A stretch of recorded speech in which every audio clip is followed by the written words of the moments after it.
Michelangelo, when you learn, teach, and when you get, give.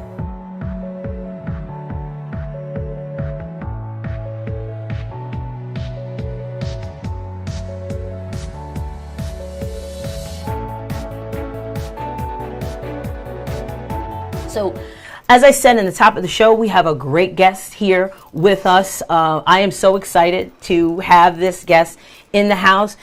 And the thing is about the guest that we're going to bring on, it's it's really timely, and there's a picture of her. She is beautiful, and we're going to be talking to her.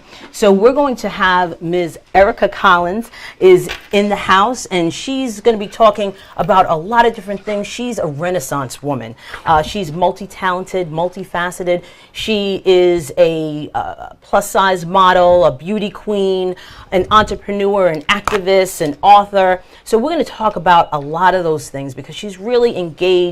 And one of the things that I really love is that she is here to empower women. So without further ado, I want to introduce Miss Erica Collins. So nice to be here. Thank you. It's great to have you. Welcome. You so welcome. But before we start, if you could just tell the people, because I did a little snippet of some of the things you do, but who are you and how did you get to where you are? Where did you go to school? You went to George Washington. I mean, you know, you're super smart. So, you know, just a little bit. So, you know, I want people to understand that. George Washington, I'm like, wow, okay, that's really cool. So just, tell people who you are. There's actually an interesting backstory to GW because I graduated a year early from Cherry Hill, New Jersey. Okay. I went into GW. I was about 16 or 17 years old. Oh wow. Okay. I went into and my first year there, as far as career-wise, two things happened. The first was plus-size modeling, and I got into the lineup fairly fine. The second year I came back, they were really tough, and they had choreographers from New York there. And they were taking models out. It wasn't just the school fundraiser. Okay. So I was the only larger woman in that lineup, and the choreographer made us walk for like an hour. And finally, he says, he stops the music, and I'm thinking to myself, oh my goodness, he's gonna send me out of here. And I kept pumping myself up because I'm like, well, I have an internship at NBC, so if I wait this, that's fine. So he says, stop the music, stop the music. I want everyone to watch her because she's the only diva in here who knows how to walk. Okay. And these two women from New York took me backstage, showed me how to pose. Back then we had the S. You had to turn your body a certain way, and your head a certain way. And they told me about plus-size modeling. I had never heard of it. So I went and sought information. And that really launched my career. I went to training. A lot of people claim to be Instagram famed or self-proclaimed models, but I actually went through training with the top plus model in DC. And then from her, I got the recommendation for top agents in DC. Okay. And from that, my very first show was at Macy's in Washington. Nice.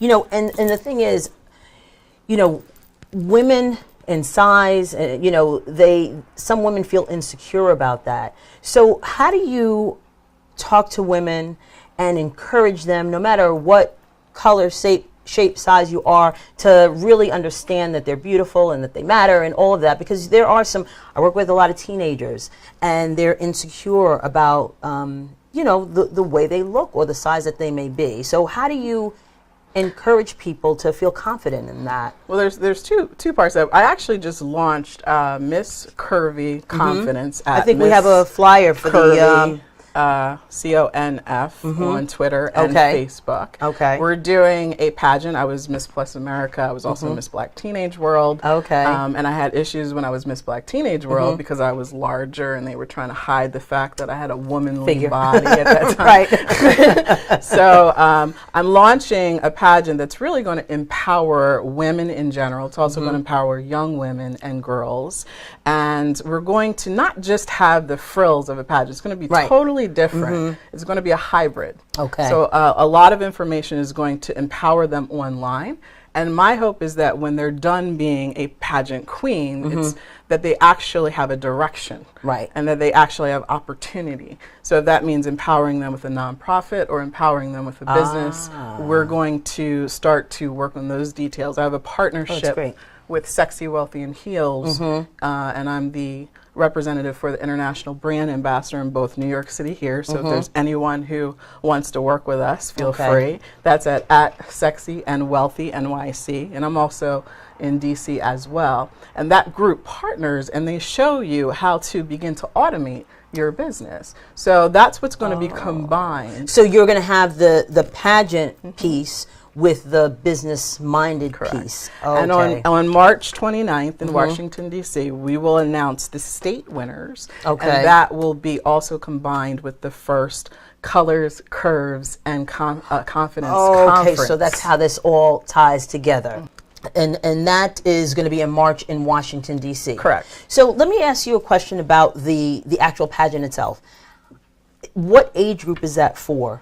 So like I can't get into this pageant, right? Actually, the pageant, yes. The age starts from 18 to 50 because the Miss America, the Miss Plus America pageant goes up to all ages. Okay. So when I entered, I was about 27, which put me in the Miss category. Okay. So we do open it up to various women. So it's different categories. Right. Okay. And within the pageant itself, I'm trying to give women as much opportunity as possible and also to lower the cost. So we will, right now, we also just launched a spokesmodel unit that's just spokesmodel. So if you want to enter just to be a spokesmodel, you don't want to do the state portion, you can do that as well.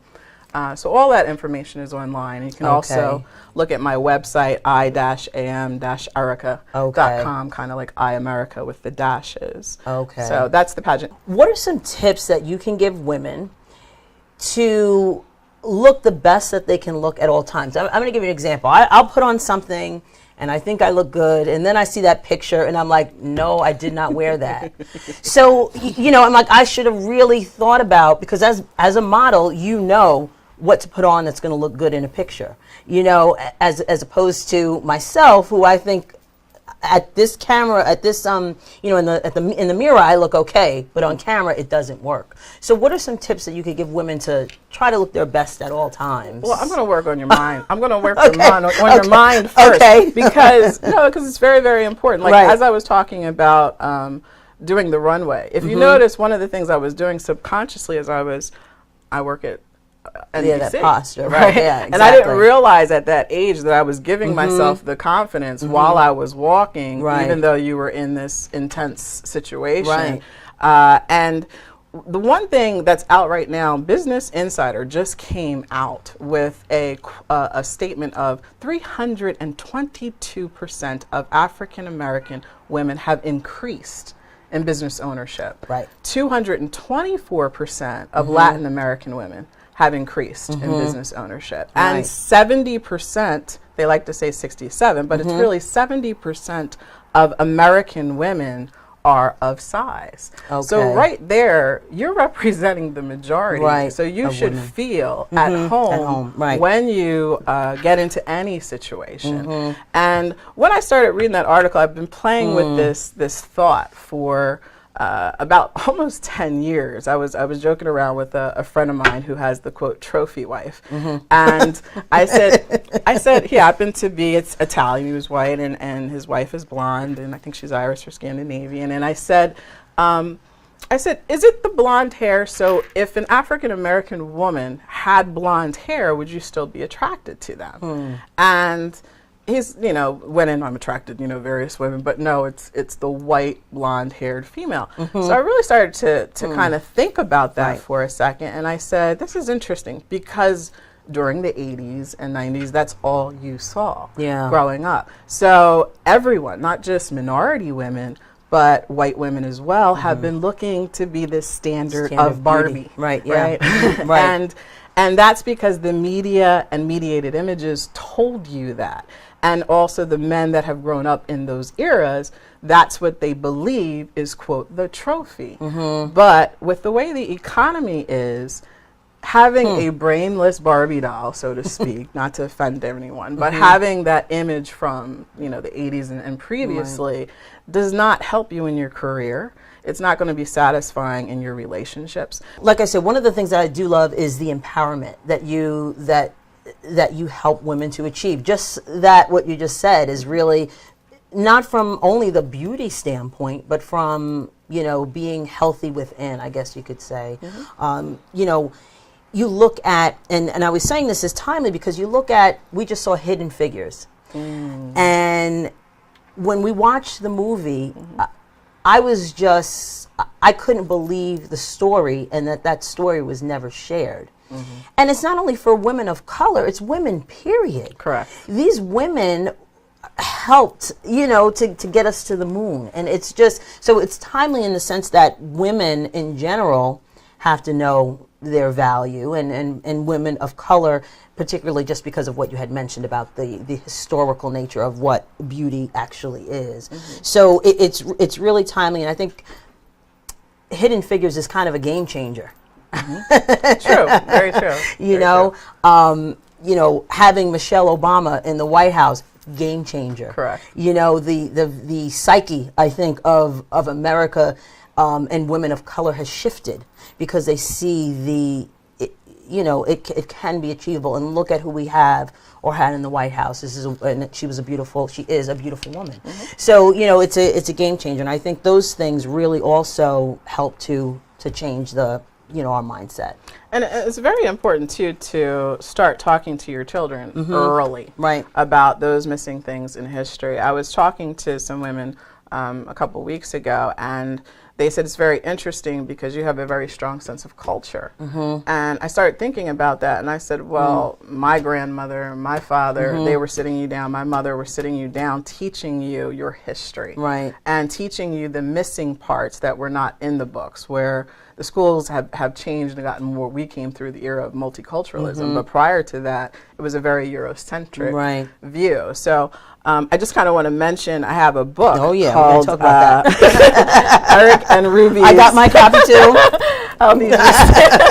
Very good, very good. But I wanted to bring it out because, you know, we're representing the characters here of people of color. And, you know, this was written based on an experience I had in the specialty food industry, and realizing that you were really making history there. So it's important to show children as well as women that you don't necessarily always have to be the singer or the rapper or the dancer, that you can get into other fields, you know, like the food industry. You can get into, you know, the artist industry of the food industry, things that you just don't even think of. NASA, I mean, from the way the story is being told with Hidden Figures, I mean, we're talking about the people who are running the show, and not getting the credit. The woman, I don't remember her name, but they literally called her a computer. And the way she, you know, did the calculations, and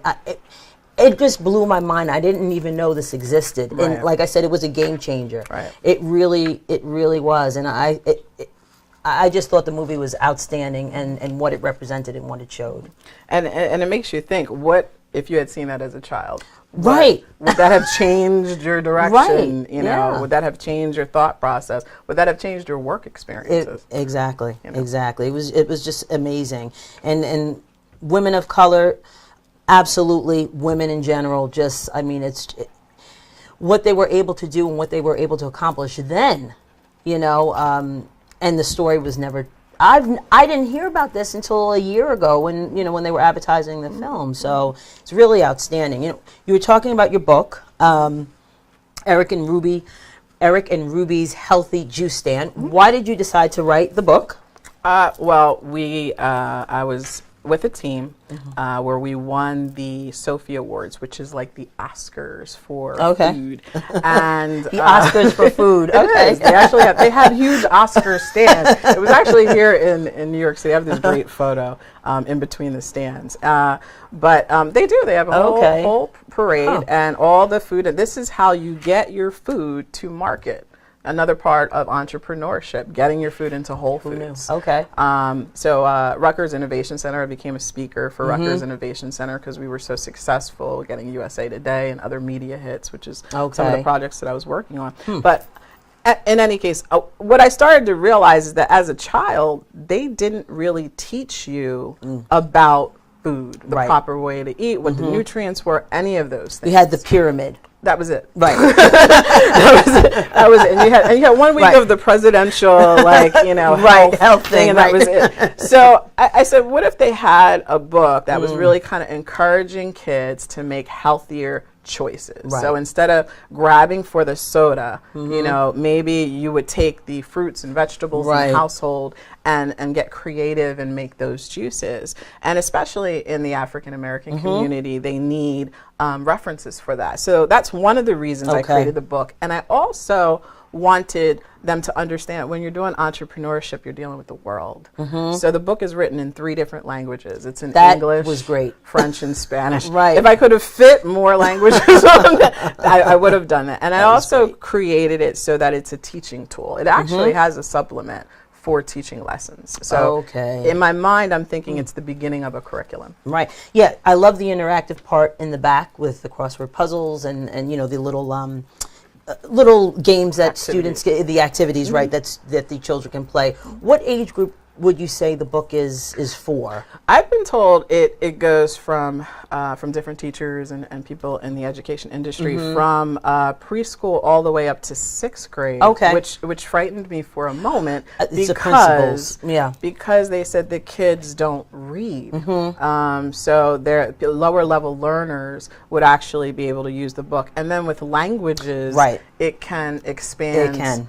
All the way up even to high school. Right. And the activities that are associated with it, as far as doing the juice, doing the drinks and stuff, that can go into entrepreneurship up until high school as well. Right, up until high school. But probably need a little higher level writing, reading into it. Right, yeah, I love the way when I saw the 3 languages, I'm like, this is really, really cool because it not only teaches entrepreneurship and working together and healthy eating, but it also introduces students to a language as well. So I thought that was great. And that's at Eric Ruby Healthy on Twitter. It's also on the page I-am erica.com. It's on Barnes & Noble and Amazon as well.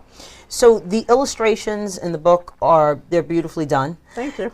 Did you do the illustrations or did you? I'm really talented, but I'm not that because these are amazing. They're so good. Yeah. They're really good. But I pretty much conducted it. It took a long time to make the characters come together and get them quite right, and also to do each scene. And are there plans for part 2?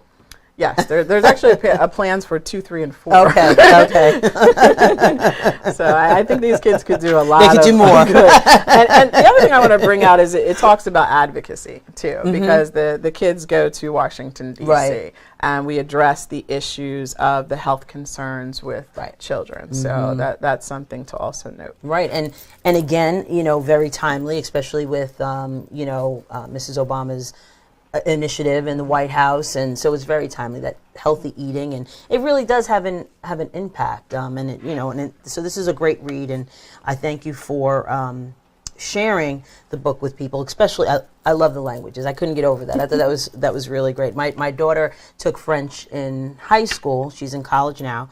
And when I said, you have to read the French part for me, please. So it's great. Yeah. It's awesome. It's interesting you mentioned that because I think that's also was in the back of my head because my parents, I used to have a routine before I even got to school. And the routine was I had to study Spanish. Okay. As young as like 6 years old. Wow, that's great. And then do the piano lessons and so on and so forth, and then go to school. Right. So, that's what was in the back of my mind too, just having that kind of routine in text. Absolutely. So that was really great. You have your own TV and I think in radio. America's Enterprise. Yeah. So tell us a little bit about that and how you got into the world of media. You said I mean, like I said, I read your bio. It's, you've done a lot. So how did you get into media and why are you continuing in media? It starts really far back. And it's a good encouragement for students. I thought I was going to be a lawyer because I used to watch Judge Wapner. Did you ever see Judge Wapner? Yes. I really thought I was going to be a lawyer. Yes. And somewhere around 7th grade, junior high school, I ran for elections. And, everybody's like, okay, whatever. But It was very impactful because, first of all, I grew up in Cherry Hill, which is a majority white, Jewish, affluent community. I was a big girl, tall girl, not necessarily very large, but a tall girl. I was thick. And the fact that I was even running, there was no minorities that had ever ran for president. There was no females that had ever ran for president, let alone African-American female. So when I went to go do this speech, God took over, and the words and the power that came out of my mouth really took over, because what was said to me 2 minutes before getting on was there were girls making fun of me like 2 minutes before I was actually getting on. And a friend of mine who was the president the year before said, don't worry about them, and a couple other words, and I don't know what happened to me. It just, the confidence came back. But what ended up happening, I did the whole speech very powerfully and without cards, which when kids are in junior high school, they're using cards. Of course. So the broadcasting teacher, we were fortunate enough at that time to have a broadcasting teacher, and he recruited me for the broadcasting team. The first thing that he started me on was sports. It seems like every job I've ever had in media starts with sports. So when I did sports, I didn't play sports. My mother kind of kept me in the arts. So in 7th grade, I didn't know anything, like scores. What are you talking about? Like, okay, 8th note. So I wrote the very first script I wrote was partially intertwining music with sports. So the teacher was so impressed. He's like, okay, we're going to have you on every single month doing the specials. So that's really where the interest started. And then you're also talking about the time that Oprah comes on. And Oprah was such a huge influence to so many people. Yes. And so people were watching the after school special. I was watching Oprah. Yes. So that really starts the thinking. And it continued into high school. I was always like president of the class, doing broadcasting, doing all different kinds of things, which is probably why it translates into adulthood, because we were very, very pushed and motivated to be a Renaissance person. And my first internship actually goes back to KYW 1060 News Radio's program, which was in Philadelphia as a senior in high school. Because Cherry Hill's right there. And they had a special thing, I think it derived from the MOVE issue that was going on in the media, and we were there talking about that in particular news stories. That was like a little taste of it.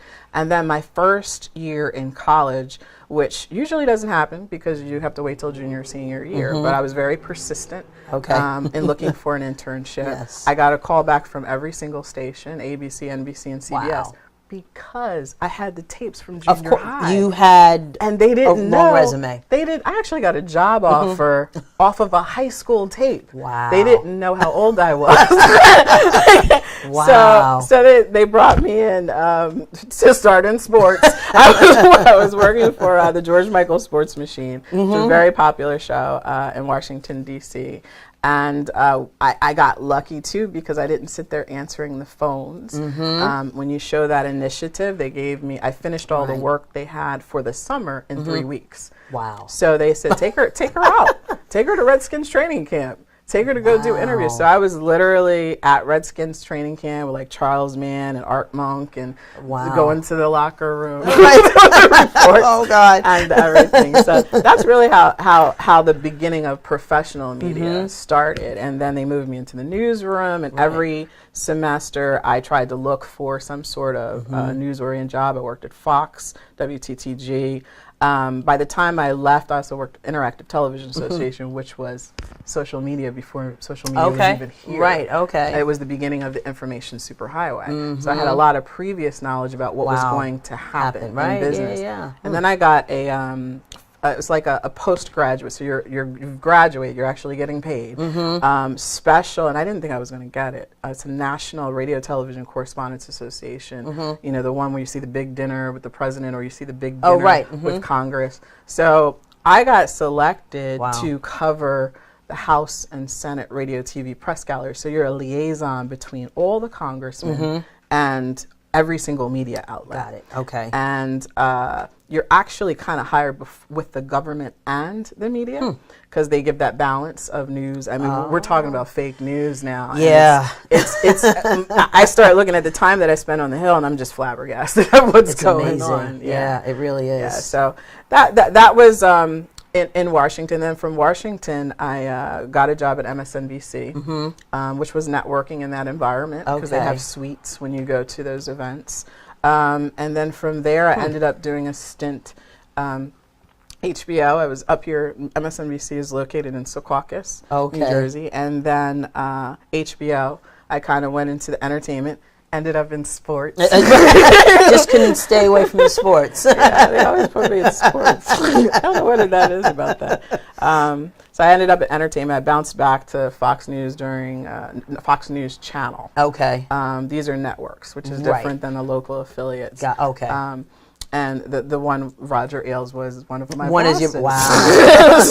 So, yeah, so that was it. So why do I stay in it? I've always loved media, obviously, since the broadcasting teacher discovered me. And I'm a media hound. Like, all I do on Facebook, everybody, oh, you're a model, you must have all these pictures. And it's like, well, actually, I'm looking at Donald Trump and what's going on with the election.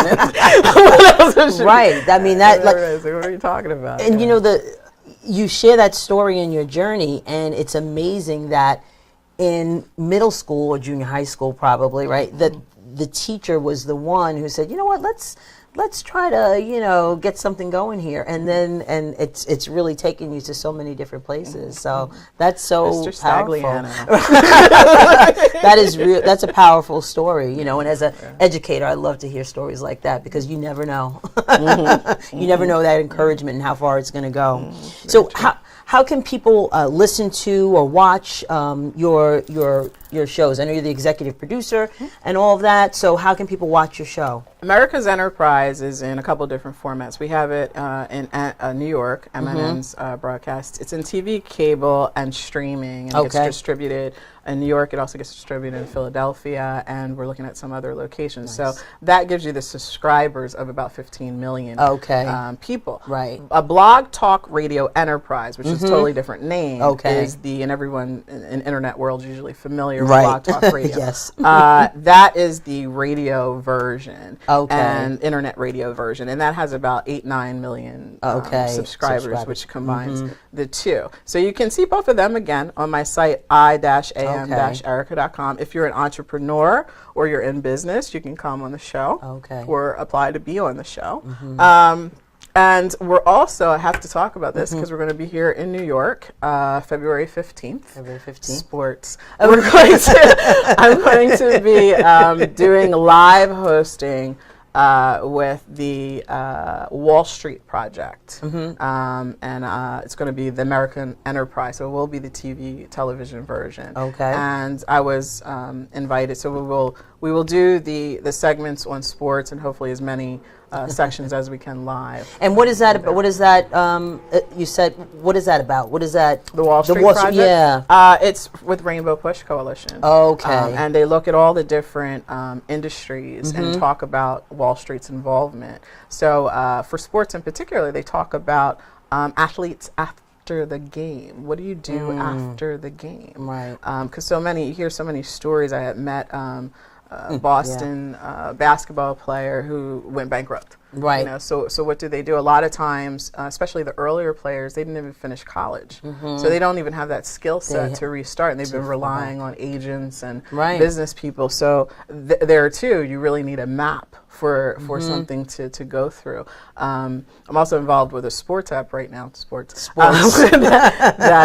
is trying to empower athletes and women in business through this app application as well, which I'll launch on the site too. A lot of times women want to do something. They're really not sure about what they want to do. How do you encourage a woman that wants, or women that want to start their own business, but they just can't find out what it is they want to do? What would you say to them, and how can they go about, you know, starting or making those steps to get to, you know, to be their own boss, so to speak? Well, I think you have two different things. You have younger women and older women. Younger women, I would say, it's all about getting as many experiences as possible. Yeah, they seem pretty industrious too. Before you really define who you are and what you want. You won't know that until you experience a lot of different things. You think you know, but you really don't. So I would say, I always do this list. I was talking to an attorney one time, and he said, you really can't do everything well. Right. at the same time. So he was using a 3 to 5 point system. And I kind of adopted that. Okay. Because it's the first 3 things, major things, you should be able to put your energy in. 4 and 5 end up becoming an ongoing thing. So I would say to the younger girls, you do 3 to 5 plans of anything it is. It could be 5 different or 3 different things you want to do. You want to be a plus size model, you want to do television, you want to finish your education.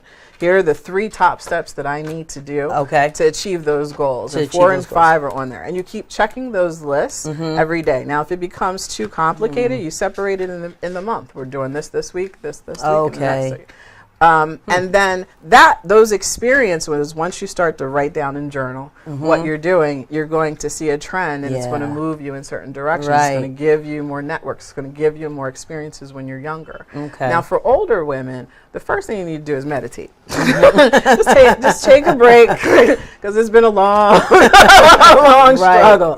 And, find that meditation. Is it poetry? Is it actually listening to meditation tapes? Is it dance? Whatever it is that can get your juices flowing, not just mentally, but physically. If it's changing your diet for healthier foods and eating, not so much for weight loss, healthier eating. That gets you to feel good and really get into the essence of your soul. And I would also say, because it's such a stigma with African Americans, for counseling. And if you've lived, I think it was Chris Rock with the joke who said, if you're African American, you have to go to therapy. It's mandatory. So take the time to deal with maybe some issues you haven't dealt with. If it was loss of a family member, if it was something that happened when you were growing up, if it's divorce or any of those things, deal with those issues when you're older. Once you start to really get into that and work on yourself, then you can see clearer. And then we start again, 3 to 5 point lists.